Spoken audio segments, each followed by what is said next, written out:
May the Lord be with you. Now, I'm a fan of coffee. I like it quite a bit. People started drinking coffee about 500 years ago or so. That's not very old when you compare it to tea. Tea drinking started roughly 3,000 years ago. And before that, interestingly, we started drinking chocolate drinks roughly about 5,300 years ago. That's a long time that people have been drinking very special beverages. Yet in the last 100 years, we have done something with these drinks that is it's completely inconceivable for the way that these drinks have been drunk throughout the years. You see, what we've been doing now is we often drink these drinks on our own and on the move. And we buy them in cups that are often colorfully labeled, but don't actually hold the heat in very well. And then as soon as we finish this very special aged drink, we crumple up the cup and throw it away. A special drink in a one-use cup. Once the cup has served its purpose, a holy purpose, a sacred purpose even, if it's first thing in the morning for coffee, for those of you who drink caffeinated coffee. Once it has served its holy, sacred purpose, it is discarded. The idea for me of the disposable cup is emblematic. It's like a key symbol of how we treat human beings in our world today. In our frenetic, frazzled city life, people are quickly used, I got what I needed from you, and then they are forgotten at best, or discarded and sent away. Other human beings can be statistics for us, or they can simply be the person who made us that drink, and we wish they would make it quicker so we could get on with our life. In our sermon series, as we come to today, I want to pay attention to this text about David, and how does he, as somebody who is chosen by God, relate to other people? How does he treat and care for others who are chosen by God? We've been paying attention to how David's stories teach us about who God is and who we are as those who are chosen by God. Now, this story that was read for us by Brad, this story comes at the end of all the stories about David. It's actually at the end of David's life. There's only one kind of closing scene after this. This story about his men comes as part of the chapter 23 that has a list of all of David's mighty men and all of their mighty deeds. And if you took any of these deeds, you could actually make a whole TV series based on just one episode per great deed that his men do. They are giants to overcome. There are Philistines to defeat. Joseph kills 800 in one go. Eleazar fights so many and for so long that his hand freezes to the sword. Shema stands alone in a lentil field. Everyone else has retreated, but he stands there and he defeats wave upon wave of enemies. These aren't merely soldiers. They are thunder wrapped in a human being. They are loyal and fierce and unstoppable. A small aside about this list of David's men and his warriors. At the end of the list, there's a whole bunch of names that are listed there, and it says where they're from. Things like Ahoite, of Netopa, or of Gibeah, of the Benjaminites. It's a whole list of places that they're from. And most of us would feel like, that's not really that remarkable. One's from Gad. I don't know where Gad is. What does it mean to be a Gadite? Well, I mean, maybe you're really versed in biblical languages and biblical stories, and you're like, Gad, well, that's one of the tribes, because that's a son of Jacob, so that's going to be one of the tribes of Israel. He's an Israelite. But you come to these names at the end of it, and you realize one of them is from Ammonite. Whoa, aren't those the ones that terrorized the Israelites? Aren't they supposed to be mortal enemies? And then another one is the Ithrite, and then lastly is Uriah the Hittite. Super interesting that in David's list of mighty men, you get these list of others who are part of the mighty men, but they're not Israelites by birth. But David has kind of captured some aspect of God's great blessing that through Abraham, all nations will be blessed. And so you want to be part of my mighty men? You're part of this mission? Your citizenship is no longer from an Ammonite. You're from Jerusalem. You're part of the kingdom of God. And so David is already fulfilling that great promise that God gave to Abraham for all people. This list of warriors is remarkable, and it has this remarkable story about water from the well of Bethlehem that I dearly love this story. You see, David and his men are encamped near the area, but Bethlehem, his hometown itself, is under occupation. David, encamped with his men around him in one evening, longingly talks about home, thinks about home, and just kind of remembers, the well, the water there. I love the taste of it. Of course, he wants to reoccupy Bethlehem. He wants to retake that land and cast out the bad people. But he wistfully makes note that he longs for a taste of home. You can picture 3 of his men. Maybe they're standing slightly in the back. They look at each other and they kind of have this knowing smirk. They know David didn't mean this. They know it wasn't an order or a command. They know it, but they kind of read it as an impossible challenge, and they kind of wink at one another. So they sneak out from the group of David's men. They break through the lines of the Philistines. They grab the water, and they bring it back, and they offer it to David. And David takes the cup in his hand, and he looks at the cup, and he looks at his 3 men, and they're grinning foolishly.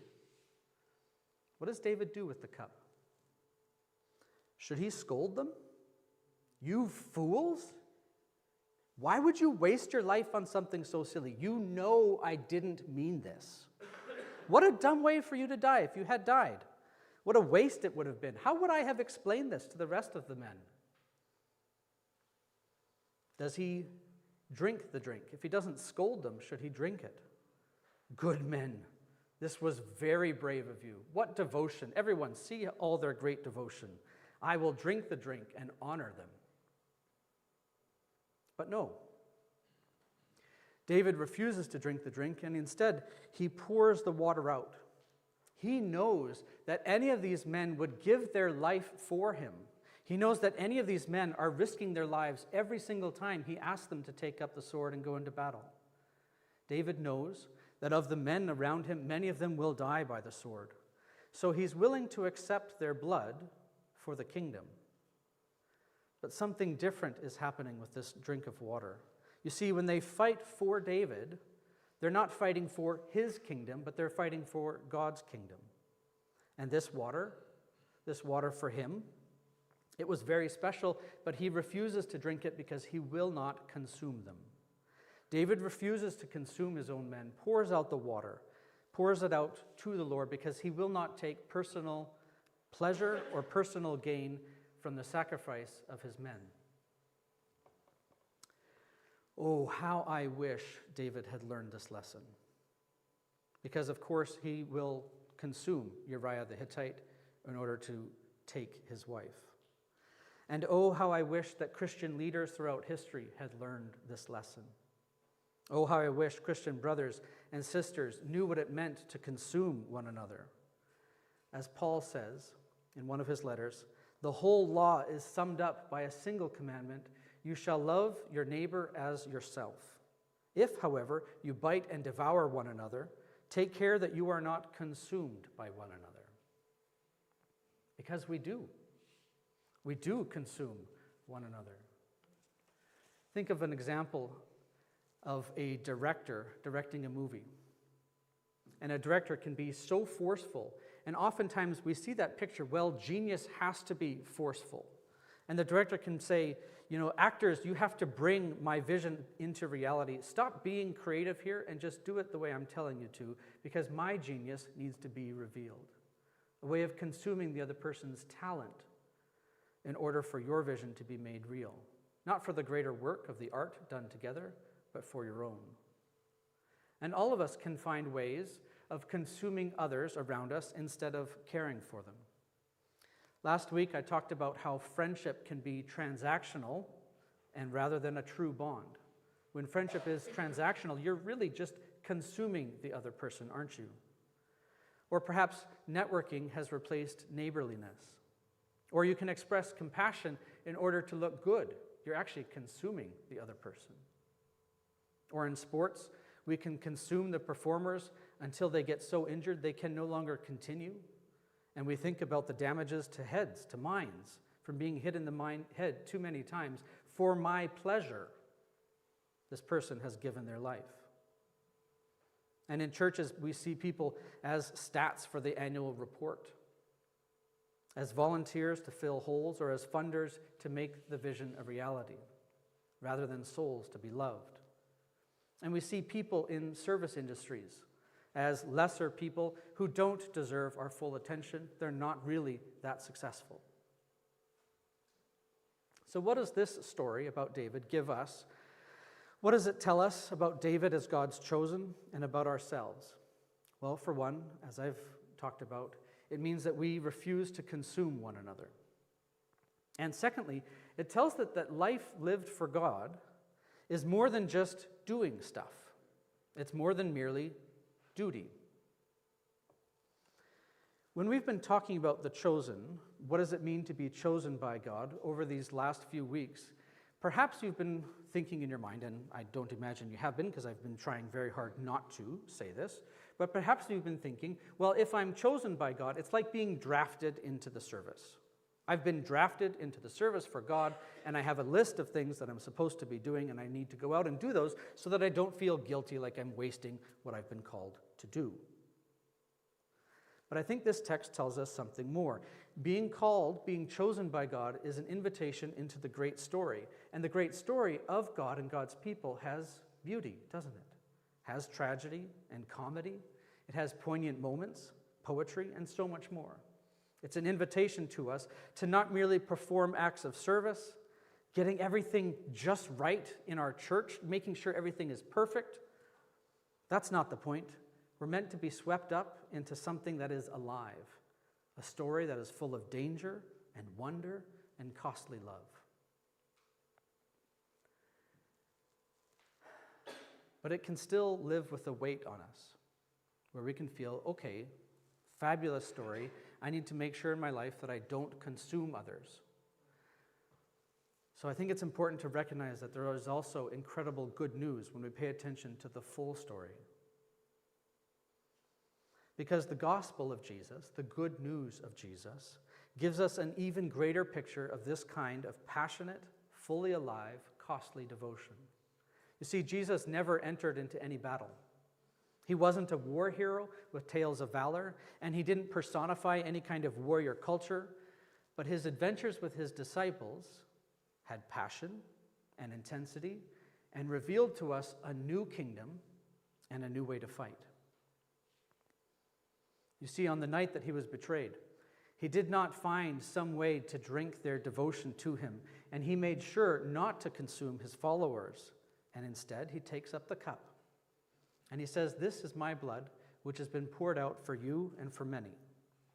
This is the Savior and the Messiah, and he is the coming King who pours himself out for them and for all of us. And when we practice the table of communion, we eat and drink not consumption. We aren't consuming Jesus, but we are in communion. In our daily lives, in all of our tasks and chores, it's easy to see other people, and especially strangers, as people who can either give us something to help us in our tasks, or as people who are just in the way. Perhaps you've been frustrated by traffic in the valley in these days. Oh, I wish there was less people here. It's so easy to treat other human beings as commodities instead of consuming one another. However, we are called to communion, the communion of the chosen. And I wonder if, in light of Jesus and in light of his table and what he calls us to, where God invites us to participate in the action of the great story, can you be fully present to that this week? I can imagine that Jesus is going to call you into the story in some way in this week. May you be fully present to it and aware of the other people in that story with you. To see every person, not as something to be used, but as someone who is chosen by God. Someone whose life is sacred and whose part of the story matters. When we begin to live like that in light of communion with God, when we begin to live like that, something changes. The way we speak changes. The way we listen changes. The way we give and the way we forgive. We no longer take, we start to love. Because the God who made us has written us into his great story. And the story of David's men, of the cup that was poured out, all the way to the cross and beyond to our tables, the tables that we have drink at. It is a story not where love is a transaction, but where love is transformation. I can imagine just the simple act of going to a fast food restaurant is different for those of us who take this story to heart, where you can see the person across the counter not as somebody who hasn't made it very far in life, but as somebody who is sacred and chosen by God. So what can you do differently in that moment?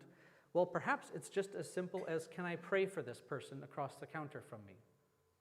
Just simply in your mind, pray for this person. And be open to the fact that God may in fact use you as an answer to that prayer. Maybe in the moment, but maybe later too. The simple act of praying God's blessing on another human being sees them not merely as someone who is there to do things for you, but as somebody who is sacred and chosen by God. My encouragement, my plea, my desire for you is to go and to live this story. Love people as those who are chosen by God. Refuse to consume one another. And instead offer the same generous, self-giving love that Christ has offered you. Because that's how heaven's great story keeps unfolding, keeps being told. It's one life at a time. It's one act of grace at a time. It's one cup poured out at a time. And in so doing, as you see this at work in the world around you, as you participate in this life that Jesus has called you to, you're going to find yourself free from that desire to consume others, free from the desire to grasp, to hold on to, and free to follow Jesus where he leads you and into the life that he leads you into. Thanks be to God.